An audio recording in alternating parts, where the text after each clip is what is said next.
Hello, boys and girls and children of all ages. Fat bastard wannabe Buddha coming at you today. Please forgive me. I'm sort of sick and run down and suffering from severe depression, which I normally do. This is going to be a different blog, a break from the rambling about politics and stuff that it seems that most people don't really care about anymore. But I just crossed 1,000 views, and also I decided, hey, do something different with on one of my blogs. Today, I'm going to talk about something that I did something that I haven't done in a long time yesterday, and people who know me really well knew that I spent a large portion of my life trying to break into comic books, and I'm talking from about 14 to 22 years old. I obsessively drew, penciled, inked, submitted as much as you possibly could submit to the major publishers. I got rejection letters from comic book companies that no longer exist, like First and Apocalypse. You can name if it ever appeared in previews, I got a rejection letter from them somewhere or I did have a rejection letter from them. And it wasn't all bleak and everything else. You know, Archie Goodman and Diane Schultz, Charles Vest, several people said I actually had some good talent and some know-how.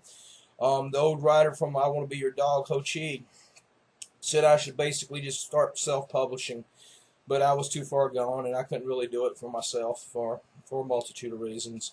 And I desperately wanted to break into, you know, superhero fiction. So a lot of my stuff was predominantly superhero fiction. So I narrowed myself on that one. Anyway, but what I did is, for some strange reason, yesterday I was the only one in my department, which is not unusual. About 7 hours by myself in a department writing contracts, and I decided just to start sketching and everything. I guess what brought this about is me and my little brother, Frederick, had been, you know, doing some podcasts about comic books and talking about comics here and there. And he just did a podcast in which he explained what he would do with the Justice League of America movie. And when he was having this conversation with me, out of the blue, I found myself constructing narratives. You know, instantly, I went out there on who I would have in it, why I would have in it, what I would do, what the antagonist and protagonist, all the little tripe that instantly I just found myself escaping back into my little world again. So the other morning, I found myself at my job at work, and I was sick, depressed, extremely tired. Standing on your feet writing contracts for 6-7 hours by yourself is tiring. So I started doodling and stuff, and I doodle what is easy, and that was basically Batman. So I started out with basically this, my version of an elsewhere Batman, or actually Dick Grayson as a version of Batman Beyond, which is I have this take of mechanical fascism. So it was an easy one. And one of the things that maybe have prompted this is I'm absolutely abhorrent. I find abhorrent the new Joker. So, and Dave McKean created the best iconic image of the Joker, and nothing can surpass that. So that is where, unfortunately, the Joker is stuck. And then they went right off the rails in order to do some Clive Barker-esque version of the Joker, and it just, I don't think, personally works. But my version of the Joker is basically a short order cook, and play up the class antagonism between a lower class individual like the Joker, or Joe Chill, or whoever we're going to call him, and Batman himself. So my version of the Joker is radically different. It's not the David McKean, which I agree is one of the best, if not the most iconic. But I wanted to do away with that. So I basically went more for a Brad Pitt, Fight Club, dark, mechanic-built type of individual. So I showed this to my little brother, and he was quite happy to see that I was back drawing and everything. So he wanted me to do some work on his little comic things, and the guy has paid me a massive amount of sushi money in the past, so I do owe him, you know, for free sushi. So I decided to doodle a little bit at work. And also that's what I was going to talk about. How inspiration works, how drawing works as an enterprise, and the give and take of it, and the magic that can occur. And I no longer draw fundamentally for a long period of time. I truthfully haven't drawn anything other than what I'm required to. I'm here and there for work purposes, or when I'm just relieving anxiety. But nothing concrete. Several years back, when I lost my house, or was in the process of losing my house, one of my other little brothers was absolutely terrified that I would do something stupid and rash, so he decided to distract the monkey and presented me with a chance to basically come up with a line of completely from the ground up of a concept all the way through, and that distracted me for over a year and got me through my little troubles of losing the house and um, descending into from upper middle lower working class, middle class, into dire poverty, which I find myself currently in. And unfortunately, nothing's came of it because he's still obsessively working, but it kept me alive, which I think is what the main purpose of his idea was. So I guess maybe my little brother, the other little brothers, has the same intention with this. So he basically has this concept he calls modern hero, and I will link to the channel so I'll let him describe his own thing. My take on the enterprise itself, it sounds like a Wanted remake, a Fight Club remake, 30-something angst, and the lead character in there is not the hero that you want, but the hero you deserve, as his little tagline goes. So I was mulling that through, and I was trying to figure out what exactly my hook was, and because he would not present me with any kind of hook for it, so I just mulled through it, and I realized one of the things that we have in common is we both are Nipponophiles. We both have an obsessed with Japanese. We love sushi. We love Kurosawa films. We love manga. We love all things that it makes to the western shores of what is considered Japanese culture, which I recognize the fact that that isn't entirely what it means to be Japanese. So working off that, and also my little brother Frederick has an unnatural obsession and love for the Punisher, which I absolutely despise. I have a moral problem with the Punisher, not that he goes around killing people, but I consider him nothing more than a white flight character created out of the white flight panic of the early 70s. So I don't much care for the character, but that's beside the point. So I was saying, okay, work off that and do what things you want to. So obviously you're going to have the trench coat, and then what you're going to have the receding hairline, because hey, the Punisher, the best Mike Zeck pictures of the Punisher has a receding hairline, and unfortunately, my little brother is growing his hair out long because he knows it's the last time he's going to see it. So I started messing around with that in my little head, and I was working on Modern Hero, and for some reason in my head, the old Clutch song, New World Samurai, New Age Samurai, or New World Samurai.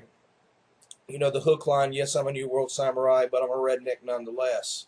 So that was sort of playing through my head, and I said, okay, what would, quasi-modern samurai, street samurai, urban samurai look like?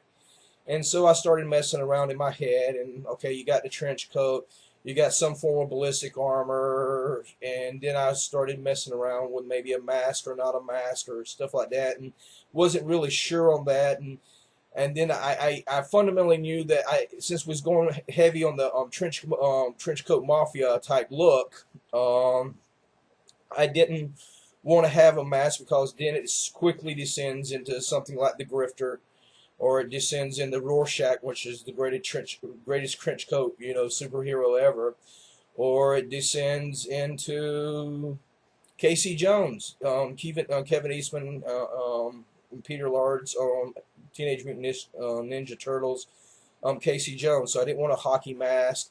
I was thinking about the new ballistic masks that they have that are making its way into some of the armor things, especially in certain tactical squads.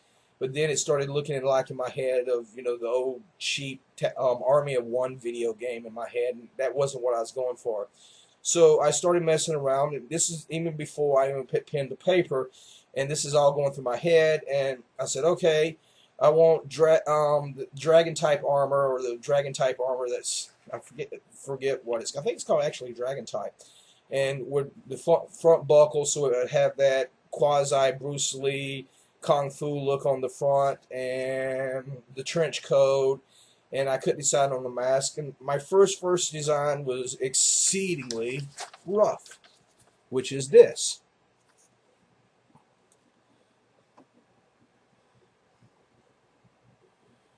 And it's sort of got some of the elements in it. I'm not really happy about the receding hairline on this, and I don't think I did it as well.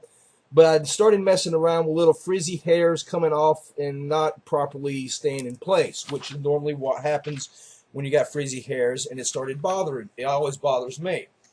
So I wasn't really happy on that, and I wasn't really happy with the style I was going for that. And I said, what is probably the best Punisher type character, and that's probably Blade of the Immortal. Blade of the Immortal, which is a great manga book, I think does what the Punisher could have been, and it does it 1,000 times better. And this is one of my all-time favorite manga. So I started messing around with that in my head and some really quick sketches. And what I came up with is, you know, the stereotypical classic front face, shadowed look, the classic Frank Castle, Punisher, Jim Lee ripoff, but with a heavily manga influence to it. Same frizzy hair, same brooding scowl, and I'm still not really happy about how to do the chest armor and to get the trench coat right and everything else. And for some strange reason, I start going back to maybe doing a mask of some kind, which I don't think I should, but then I don't know why it does that, but it goes back there. But I don't want to do a mask, and I don't really want to do the grifter type mask because it would be so obvious. So I decided, hey, let's rip off Trigun. Let's rip off Vash Stampede of Trigun, and maybe Naruto. There's a guy in Naruto, and I like Naruto, but I don't know the guy's name. So the next design was me going with my little buckle system for a face mask, large scale trench coat. And the reason the trench coat is really important because as an artist you can hide so much stuff, and it's an easy shortcut, and it's a way of making a quick silhouette for certain panels so you can make deadlines. That's one of the reasons you love trench coats. And it also gives a good look. So I was doing something like this. And it also had this Hannibal Lecter-esque look to it. And then I noticed that all of a sudden I got the receding hairline where I think it should be, but then I just gave him way too much hair, too much frizzy stuff. And the frizzy stuff is actually straight up me ripping off Blade of the Immortal. I straight up admit it. But that is sort of where my little face mask. So I don't want to completely I don't want to do that. It doesn't really work. And it just looks like you're ripping off Trigun. Too easily rip off a Trigun. And I want to clean up the style a little bit. So I do a just basic classic style of the image itself. And this is like my normal, more modern style, which is a combination of me just aping Jim Lee with a little Bart Sears thrown into it. So this is sort of how he ended up appearing at the very end. I finally decided on the look of the armor itself, which is some form of ballistic dragon armor. I got my little trench coat. I got my little hair that go frizzy, frizzy, frizzy. I got my nice little receding hairline. And I sort of ended up right there. So that was sort of what I would probably end up giving him as the end complete. And I got his hair long enough without it being completely out of control. But it also looks enough out of control, so I find it interesting. So this is all, remind you, I'm alone by myself in my department for 6 hours. So I still have more time because my next guy doesn't come in until around 6 hours. So I decided, hey, because this style right here, which is more my Jim Lee wannabe, George Perez wannabe style, cleaned up a lot. If you can actually see any of the detail in that, I don't know how this is going to translate on camera. I said, why don't I go back to my old style? And my old style, when I was actually trying to break into comics, was basically me ripping off Simon Beasley, and at the time I didn't know it was also Jeff Darrow. I was doing a lot of cluttered look into my work, and I didn't I thought I was doing more of a Mobius rip off of a lot of the heavy metal artists that I really enjoyed and like read, the European artists, and truthfully I can't think of their names off the top of my head to save my life. But a lot of those French, European, massive amount of clutter in their panels. Every single square inch of the page had something on it. So I decided, hey, let's do what if, Charles got to draw this back when he was actually trying to break into comics. So first I did my little extremely rough sketch, which is basically a body proportion shot of a guy with a sword in a trench coat with holding out his thing, waiting for a gun. The gun in question was always going to be a TAR-39. I think it's a TAR-39. The Israeli bullpup assault rifle. So that's the gun type I wanted to do. And I was messing around in my head, and I said, what I normally do when I draw, because I don't have a light board, I would do my quick breakdown. This is my quick breakdown. I would normally throw this right up on my light board and freehand draw it from the beginning. And what I came up with is this.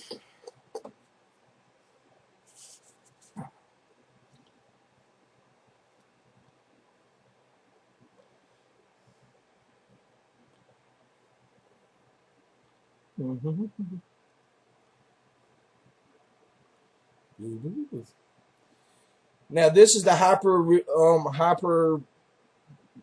version of the character itself, which I don't think is where the character should be drawn. I think, truthfully, my friend would be better off with a Steve Dillon type of artist if he ever got it out to be published and stuff. But this was just me having a good old fun with the character and just goofing off and seeing what I could do and drawing for drawing's sake. And very important lesson here for anybody who wants to draw. There's a major error. Do not do this. This right here is bad. Do not cross your a major portion of your foreground with an important piece of your background, like the guy's foot, because people think you're out there hiding your things. And, like Rob Liefeld used to draw everybody on balls, because I ended up butchering the foot itself with the sword, and you can't really make anything out there. And otherwise, I'm relatively pleased with the picture itself. I wish I could spend a little bit more time fixing the gun itself. The gun I ended up doing was this hyper stylized Simon Beasley type weapon system, and I'm not really happy with. But I got my homage of a skull face for the old Punisher reference, and the hyper detail that how I actually used to draw a long time ago. And it does have enough of the feudal Japanese samurai wannabe modern samurai look to it. So this is what I ended up with. So now my little brother wants me to do layouts and page layouts and the rest of that. I doubt very seriously if I will do that. I don't have it in me, and maybe I will, or get that back to that point again. But I just wanted to do a video for him as a thank you for actually trying to keep me in the game, as it sort of speak, and hopefully one day we can sit down and enjoy sushi together, my friend. I always love you. Take care, and to anybody else who's actually watching this, hope you got something out of that. I do miss drawing. Would do almost anything to break back into comics, and truthfully, I don't want to draw into comics, and never wanted to draw in comics. I drew comic books when I was younger because that's the thing that you can do and show really easily to the editors, and get your foot into the door. And like most people, I rather write. I was going to do the Frank Miller path of comic book progression. Anyway, thank you very much for your time and patience. It's ended up being almost a 20-minute video. Hopefully you got something out of it. Hope to talk to you later. Thank you very much.